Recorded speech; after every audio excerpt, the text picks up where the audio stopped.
ITR file ചെയ്യാനുള്ള അവസാനത്തെ തീയതി ജൂലൈ 31 വരെയാണ്. നിങ്ങൾ ഫയൽ ചെയ്തോ? ഇല്ലെങ്കിൽ പെട്ടെന്ന് തന്നെ ഫയൽ ചെയ്തോളൂ. കാരണം ITR ഫയൽ ചെയ്യാൻ ഇനി കുറച്ച് ദിവസങ്ങൾ കൂടിയേ ബാക്കിയുള്ളൂ.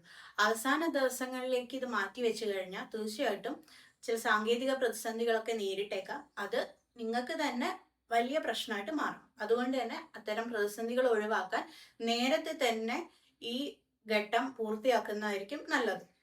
ITR ഫയൽ ചെയ്തത് കൊണ്ട് മാത്രം നിങ്ങളെ കാര്യങ്ങൾ അല്ലെങ്കിൽ ഈ ഡോക്യുമെന്റേഷൻ ഒന്നും പൂർത്തിയാവുന്നില്ല.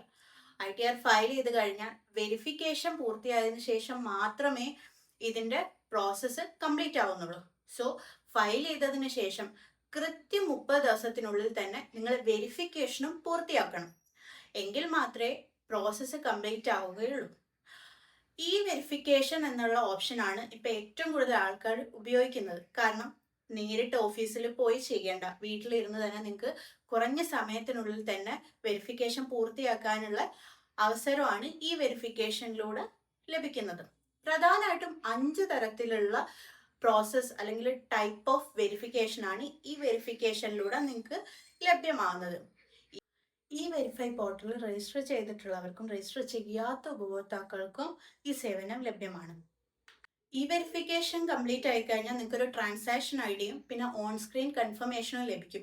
അത് തീർച്ചയായിട്ടും നിങ്ങളുടെ ഇമെയിൽ ID-യിലേക്കായിരിക്കും ഈ കൺഫർമേഷൻ വരുന്നത്. സോ പെട്ടെന്ന് തന്നെ ഈ പ്രക്രിയ പൂർത്തിയായതിൻ്റെ വിവരങ്ങൾ നിങ്ങൾക്ക് ഈസി ആയിട്ട് തന്നെ നിങ്ങളുടെ മൊബൈൽ ഫോണുകളിലേക്ക് ലഭിക്കും.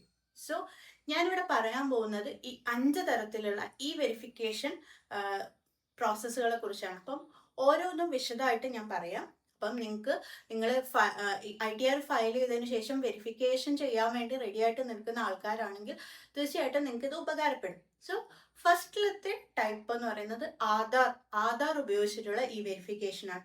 അതിനെക്കുറിച്ച് കൂടുതലായിട്ട് പറയാം.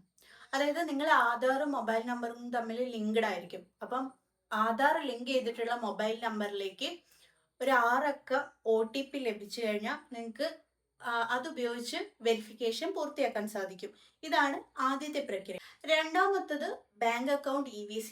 ഇത് ബാങ്ക് അക്കൗണ്ട് ത്രൂ വരുന്ന ഒരു കോഡായിരിക്കും. ഈ കോഡ് വഴി നിങ്ങളെ വെരിഫിക്കേഷൻ പൂർത്തിയാക്കാൻ സാധിക്കും. മൂന്നാമത്തത് ഡിമാറ്റ് അക്കൗണ്ട് EVC.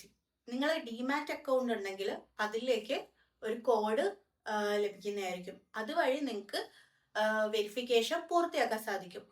അടുത്തതായിട്ട് വരുന്നത് നെറ്റ് ബാങ്കിങ് സൗകര്യമാണ്.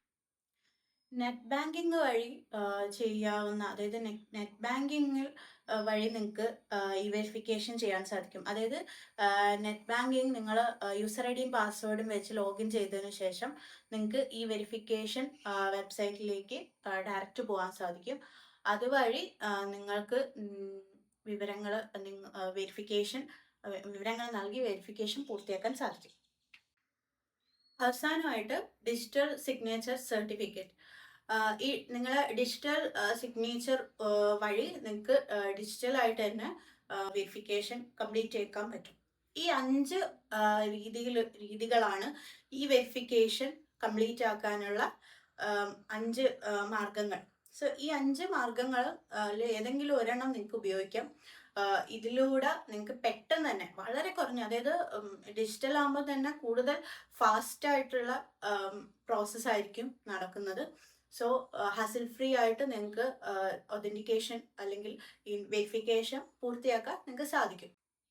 ഈ വെരിഫിക്കേഷനെ കുറിച്ച് പറഞ്ഞ കാര്യങ്ങളെല്ലാം നിങ്ങൾക്ക് മനസ്സിലായെന്ന് വിചാരിക്കുന്നു. ഈ വെരിഫിക്കേഷൻ വളരെ സിമ്പിളായിട്ട് എല്ലാവർക്കും ചെയ്യാവുന്നതാണ്. അപ്പം ITR ഫയൽ ചെയ്തതിന് ശേഷം മറക്കാതെ 30 ദിവസത്തിനുള്ളിൽ തന്നെ ഈ വെരിഫിക്കേഷൻ പൂർത്തിയാക്കാൻ ശ്രദ്ധിക്കുക. ITRനെ കുറിച്ച് കൂടുതൽ വിവരങ്ങൾ പരിശോധിച്ച് മനസ്സിലാക്കുക. രേഖകളെല്ലാം ശരിയാണെന്ന് വ്യക്തമായി ഉറപ്പിക്കുക. സോ ITR വേഗം തന്നെ ഫയൽ ചെയ്യുക. ബാക്കി പ്രോസസ്സുകൾ കംപ്ലീറ്റ് ചെയ്യുക. ഇനിയും ITR ഫയൽ ചെയ്യാത്ത ആളുകളുണ്ടെങ്കിൽ ഈ കാര്യങ്ങളെല്ലാം മനസ്സിൽ വെച്ചുകൊണ്ട് തന്നെ ഈ ഘട്ടങ്ങൾ പൂർത്തിയാക്കാൻ ശ്രമിക്കുക. അപ്പം ബൈ, പോയിട്ട് വരാം.